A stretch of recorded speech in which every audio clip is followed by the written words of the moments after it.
Hi everyone, I'm Fiehl and welcome to my channel. So today's video I'm gonna show you how to make iced matcha latte and we'll also tackle about the matcha. So what is matcha? A matcha is a powdered green tea containing 137 times more antioxidants than brew green tea. Like, seriously? Both come from the tea plant, but with matcha, the entire leaf is consumed. It has traditionally been consumed as part of the Japanese tea ceremonies for centuries, but has become more widely known and popular in recent years and is now enjoyed around the world in tea lattes, smoothies, dessert, snacks, and more. So guys, do you really like matcha? If you're ready, without further ado, let's begin.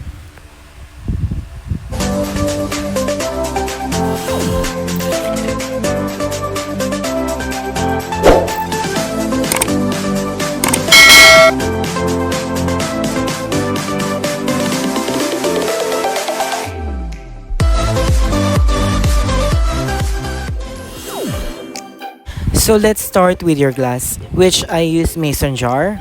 Start filling up with fresh cold milk, half of your mason jar.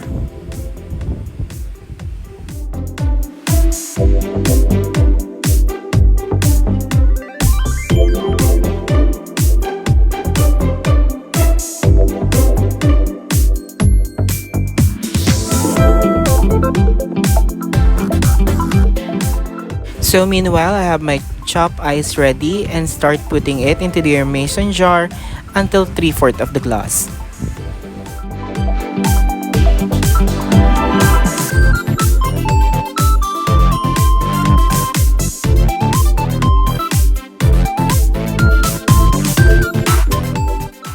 So now into your shaker.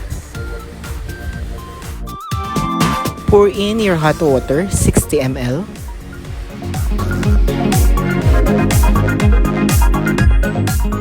Followed by white sugar, 1 tablespoon. And your 2 tablespoons of matcha powder.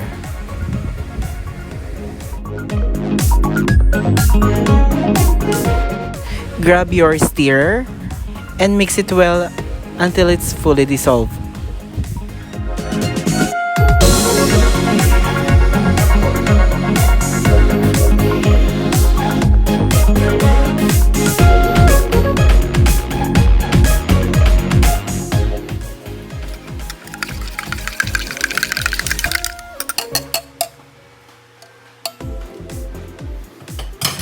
So now it's fully dissolved.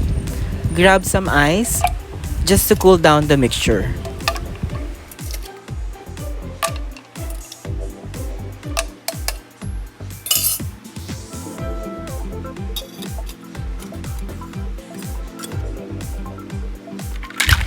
Place the lid on and shake it vigorously for about 5 seconds to 10 seconds.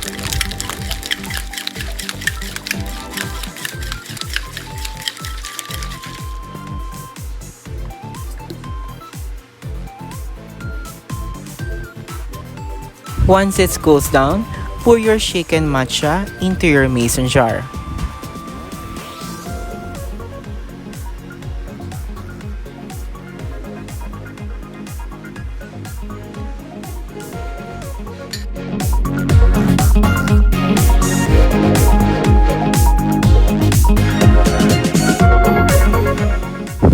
Grab a straw. Make sure to stir it well. So now you can enjoy your iced matcha latte at home. So that's all for today's short video. And if you enjoy watching, please don't forget to click the subscribe button and hit the notification bell so you'll be notified every time I upload new videos. Thank you for watching. Bye!